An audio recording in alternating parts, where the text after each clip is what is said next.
Safety. It's a big thing in the workshop. If you don't feel safe doing something or you just don't feel comfortable, don't do it. You're the only person who can keep you safe. And if you don't do it, no one else can.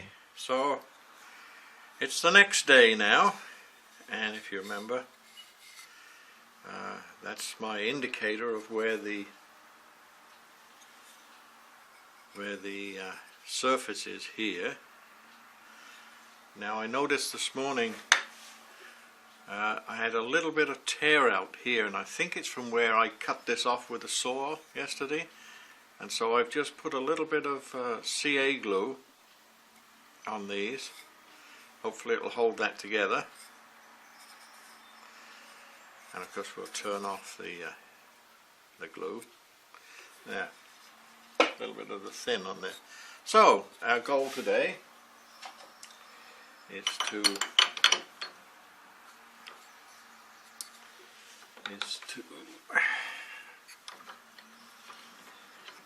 first of all, we'll see if it's moved at all.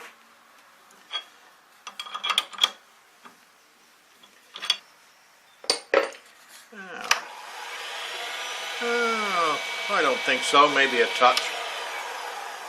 Now, just in case I have to take it off and put it on again for some reason, I'm going to do what I forgot to do yesterday, and that's mark where the number 1 jaw is clamping. Okay, so we'll just skim up the inside of there again. Now have to put our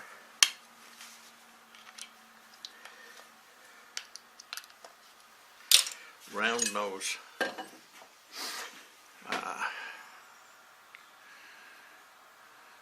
see how that is quite shallow here, so it allows me to scoop in there.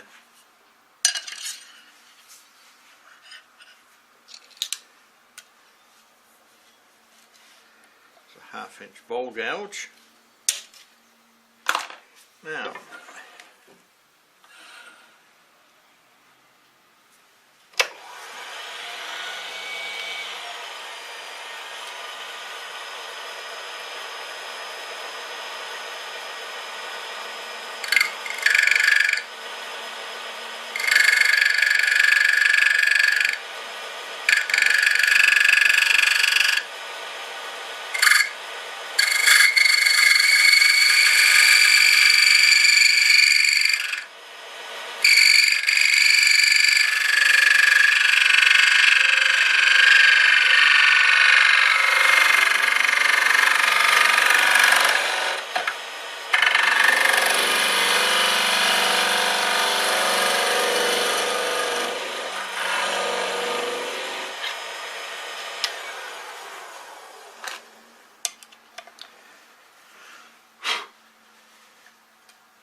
decided for this top edge here, I'm going to use the other more conventional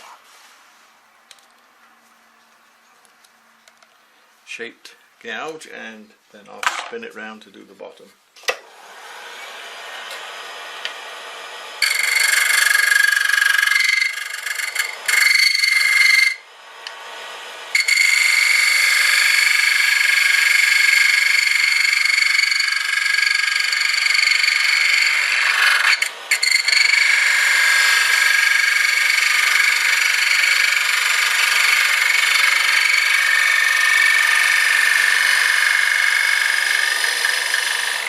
Just about here, I'm just starting to touch on this edge, and I want to ride the bevel here, not support it back here.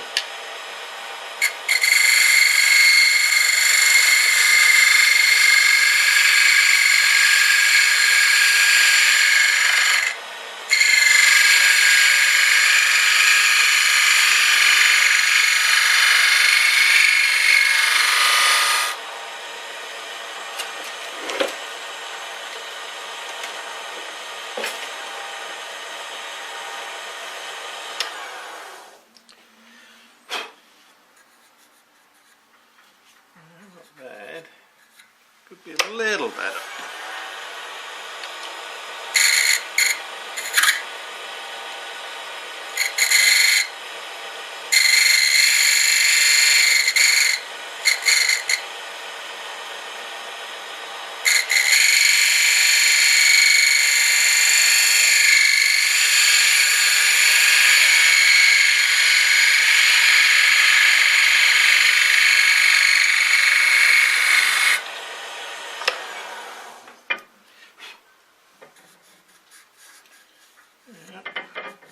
And now I got this indicator here of what diameter the tenon is on here. So I can't really go much bigger because the tenon will get too thin. So that's about my finished diameter out here.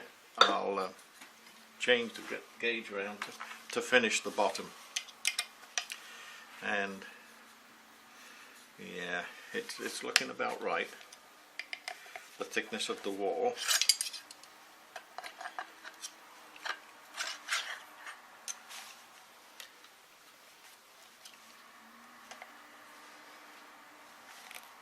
Really don't need such a large gouge.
Just a little diamond file.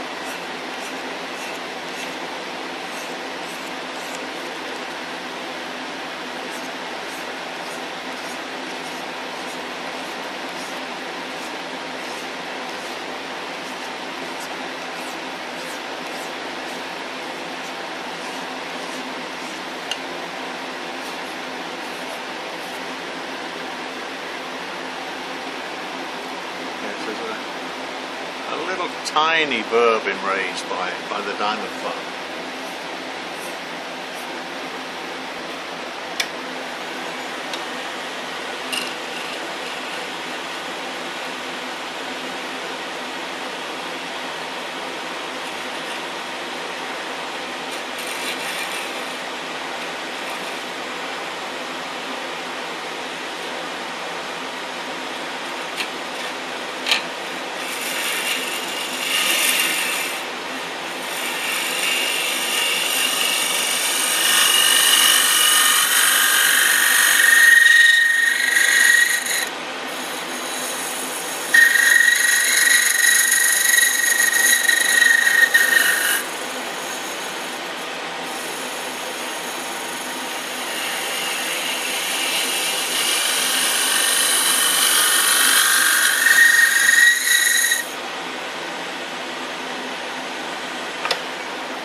Oh yeah, very nice. Nice smooth curve. Nice smooth curve, and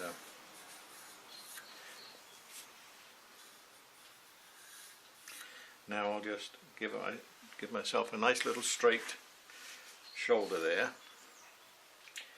and probably the easy skew, a little small skew. Yeah, we're on the center, and I'm going to line it up with the ways of the bed so that I have a square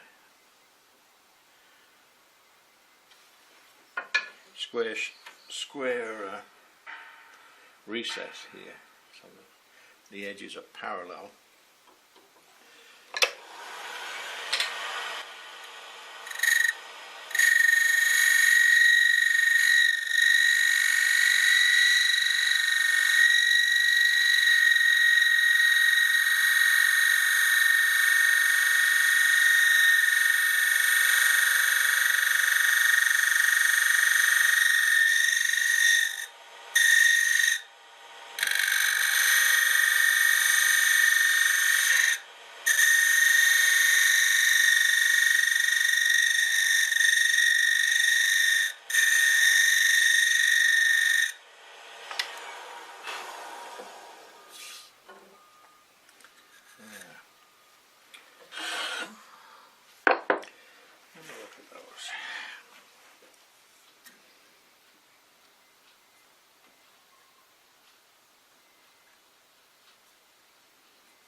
burr off here.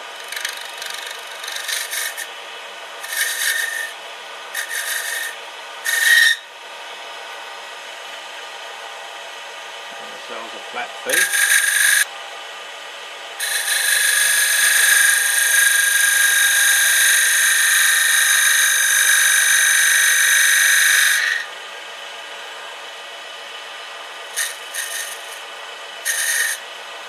Little tiny chamfer, and now I'm going to sand the inside of this. I think we'll start with yeah, maybe 180. Oops.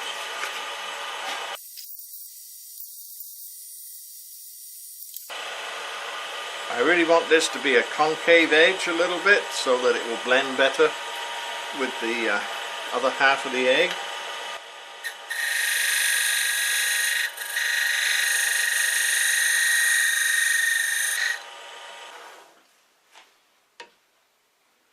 Yeah, it's a little bit of a concave edge to it now. Back to the sanding.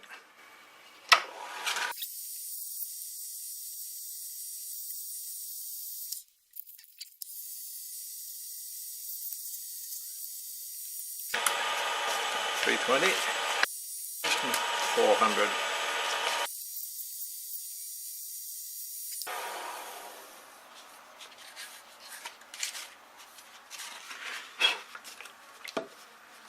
Mix it up. Yeah. Now this is a glue pot, but I thought it would work good for my finish too. And so far it is. We'll just see how the alcohol affects the material. That could be the only sort of downfall. But so far so good.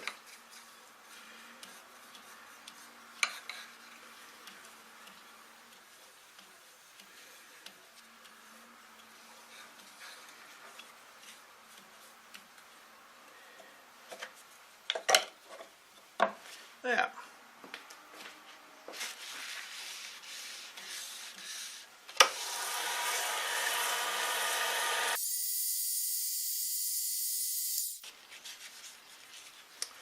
Oh, there we are. Now,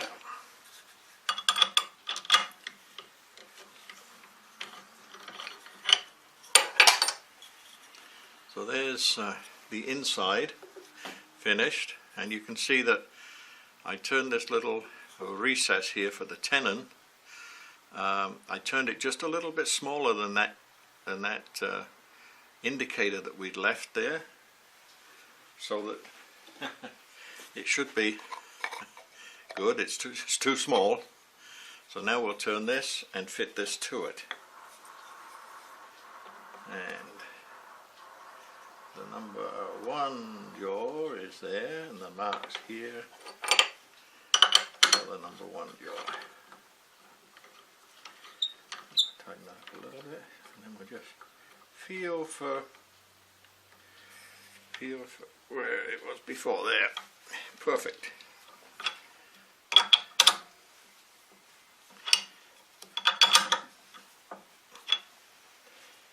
Now,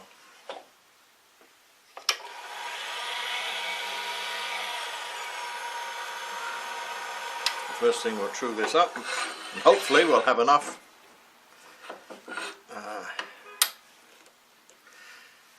left that this will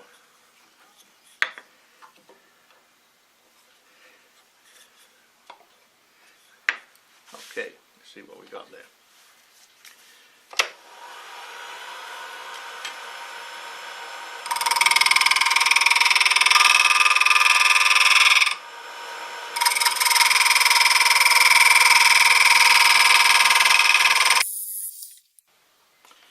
Still bigger than the recess in here, so far so good.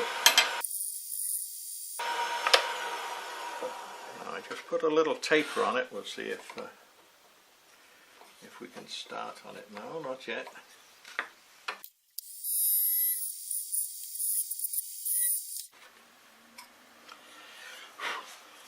Okay.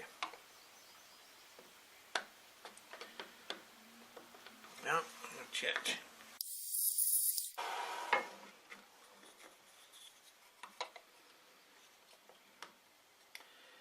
And we're getting close. So what I'm going to do now, I'm going to finish the inside,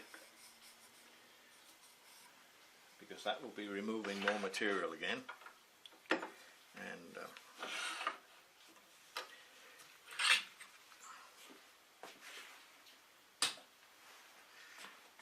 the stress may change the shape slightly, so we don't have much to come out. They were too close.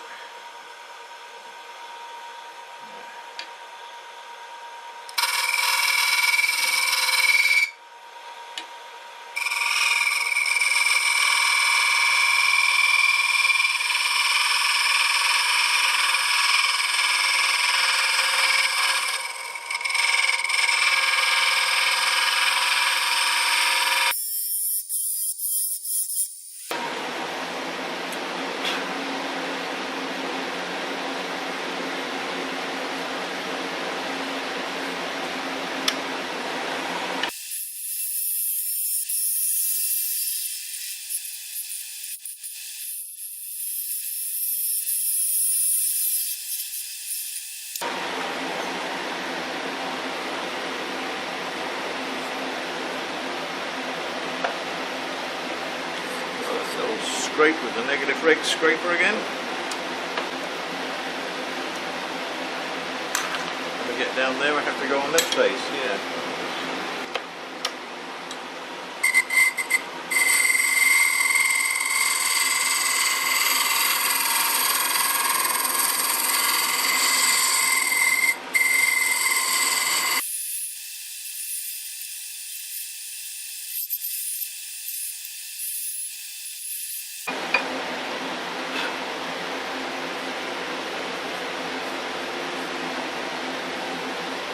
Yeah, it's pretty nice. Pretty nice inside there. Okay.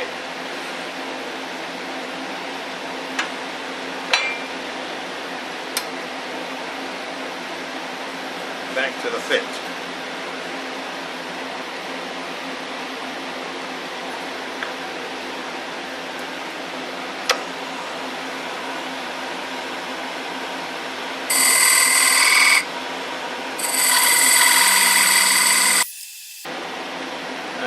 Starting to go on there now.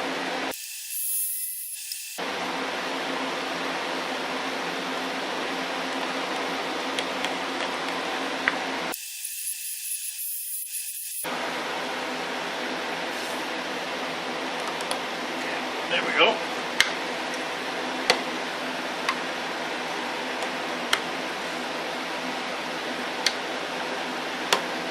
Okay.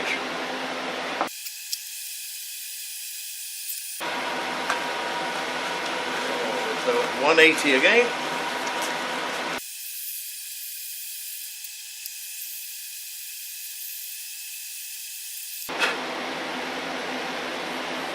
Yep, pretty nice. 240.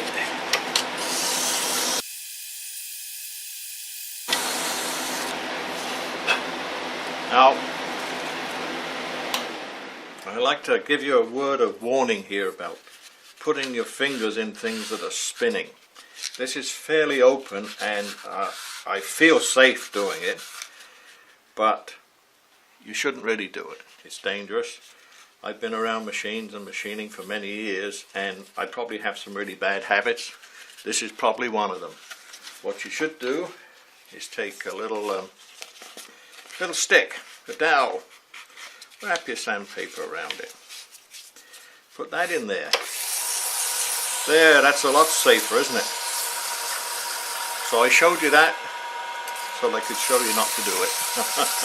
Well, that's my excuse anyway. But here, this is much safer, and this is the way you should do it. If it grabs a hold of that dowel and breaks it, it's not as bad as your finger. Keep it moving, because you'll get little build-ups of abrasive materials, whatever it is.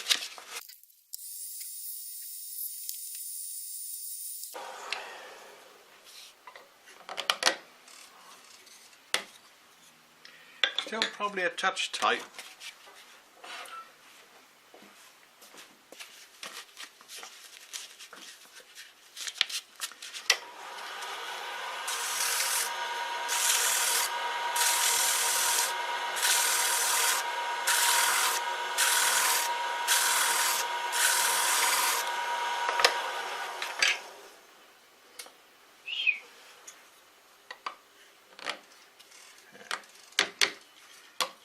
Better.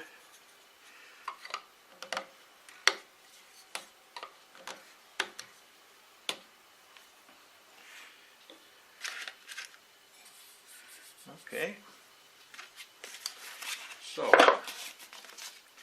that was the 240, 320.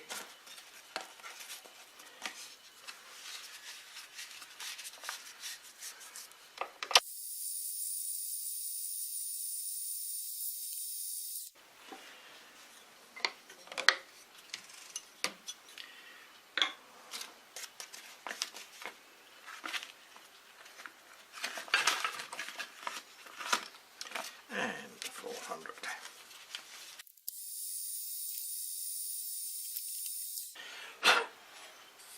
Oh, beautiful. Very nice. Now, if I get finish on this outside edge, it will probably get tight. But we'll just take a little sandpaper to it if it does. Or a little wire wool.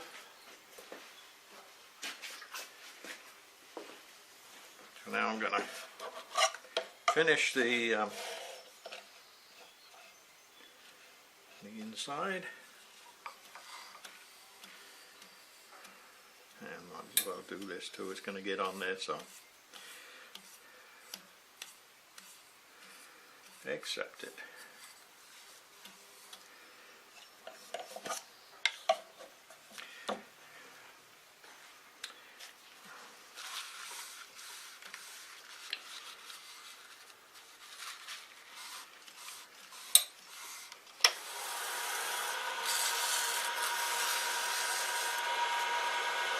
Again, my father used to say, never stick your fingers where you wouldn't stick your nose. Well, I wouldn't stick my nose in there, so.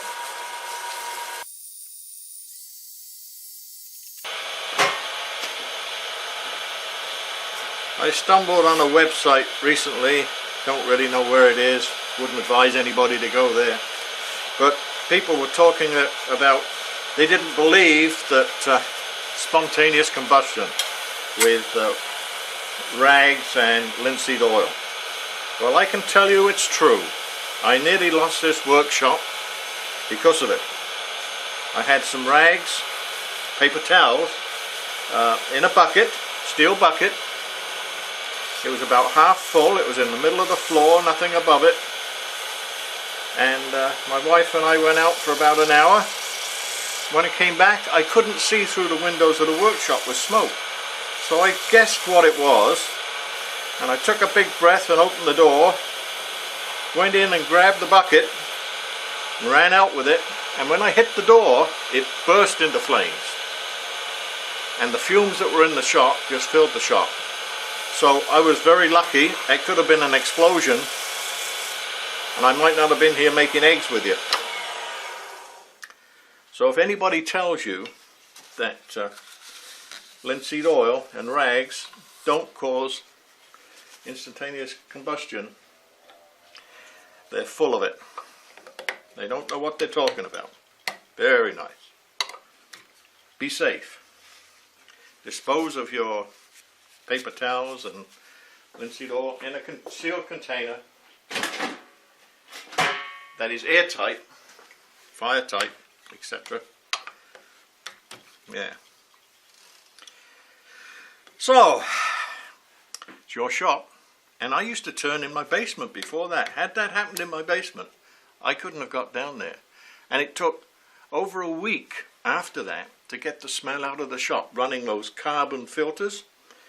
I was fortunate enough to have a friend who was able to get me a couple of those carbon filters, and we ran them for just over a week till I got the smell out of the shop.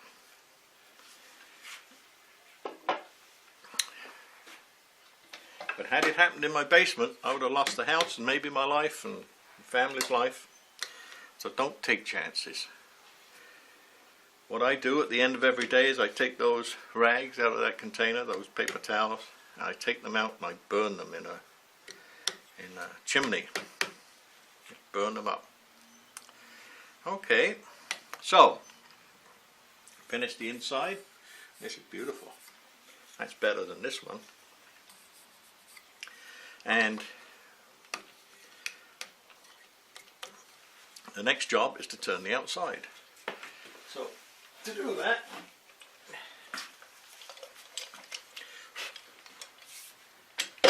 we'll put the tailstop back in position and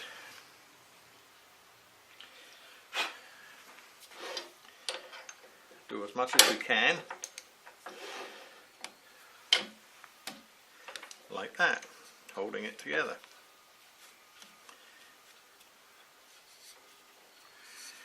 Now, before I put this together, feeling it, I know I have an even thickness all the way down and an even thickness here. So that's my guide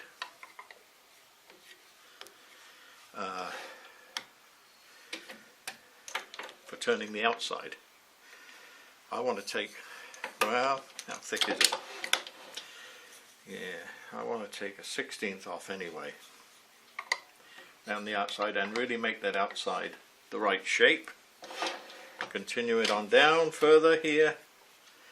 At this point, I will not be putting this end back in the chuck, so I can take this right down, finish this end down, finish this down till it's almost done, and if necessary I can turn this around and make a little jam chuck and finish that end, but I'm going to try and do it without that. Okay.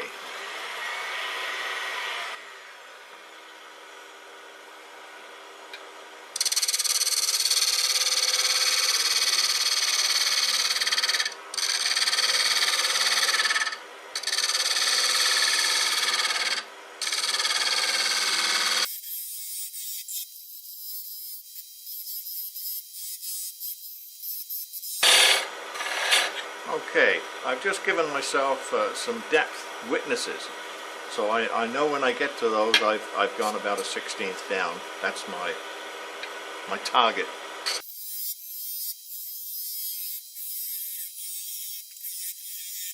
I'm going to switch to my old favorite.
This is just another version of my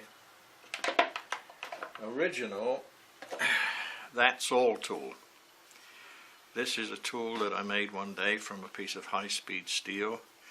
Silver sorted it into a little bar of steel, put a little handle on it, and I found it a wonderful tool. It's like a little skew gauge this way, and the point, like I'm using now, is a wonderful tool for getting in somewhere like this where you're trying to get in tight to part something off.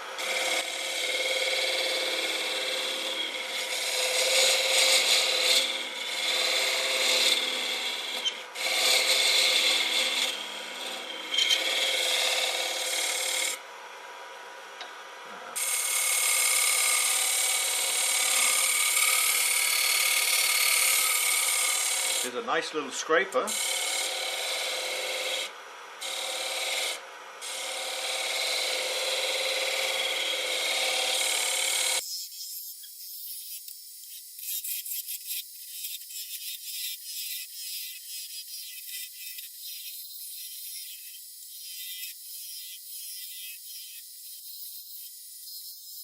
Yeah, I think I'm a little high here.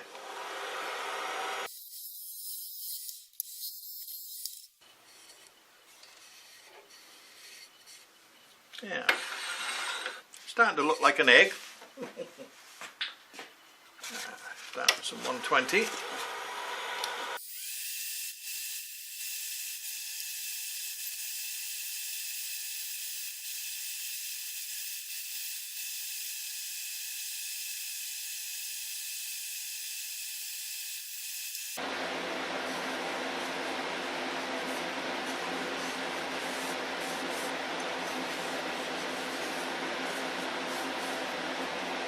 Yeah, not bad.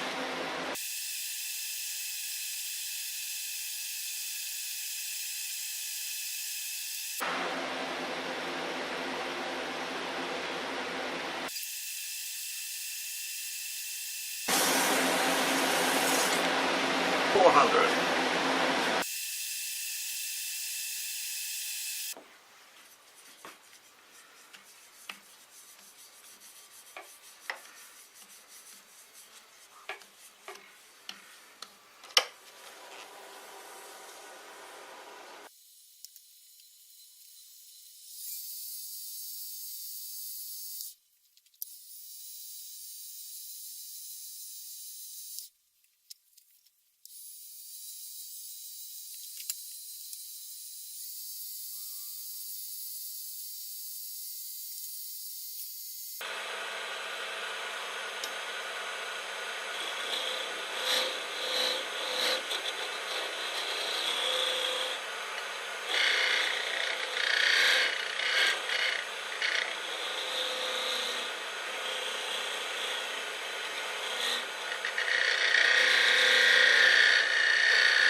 Step back to the 120.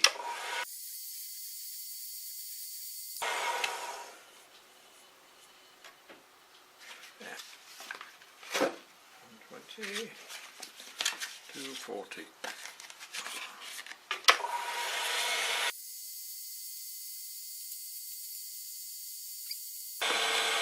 And 400.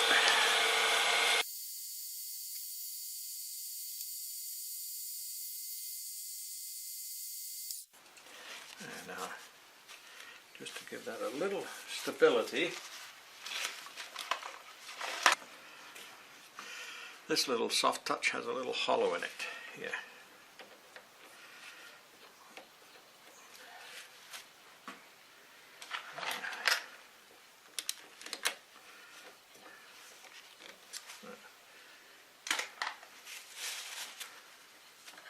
That's a little bit of soft paper.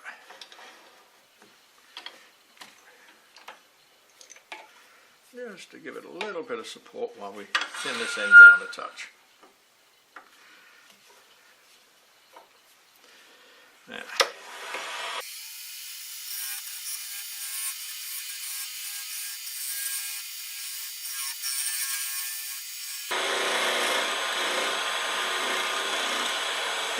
about as close as I dare go. And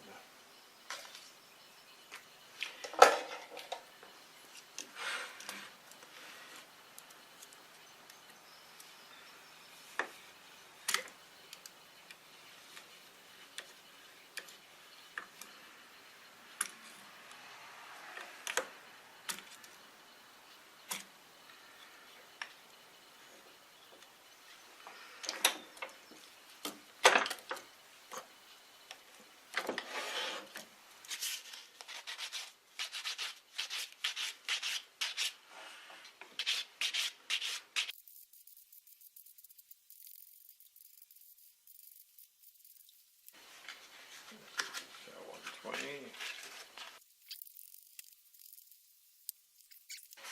320,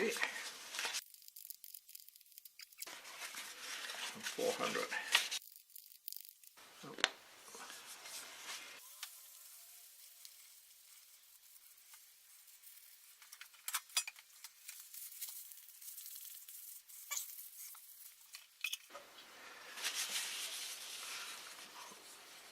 There, we have a nice little egg.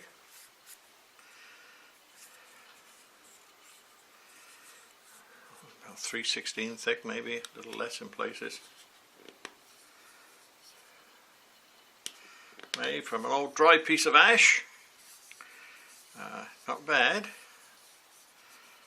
Of course, you could be a little more fussy. I just wanted to show the method and produce an egg. I buff it normally now, I'll show you that. Normally, well, I wouldn't normally do it now. What I'd normally do is put that aside for 24 hours. Let the shellac harden up, cure. But it is dry now, nice and dry. And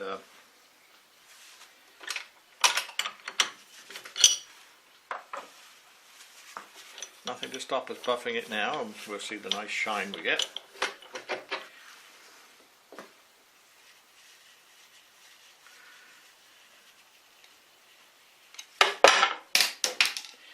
Knew that was going to happen.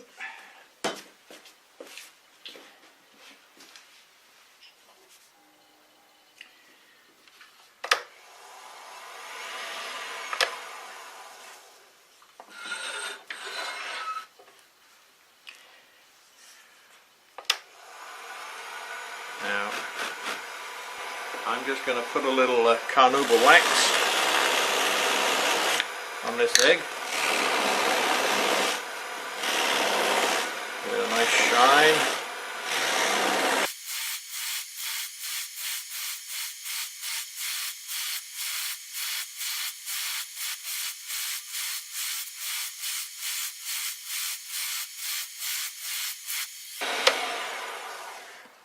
So, there we have it, one egg.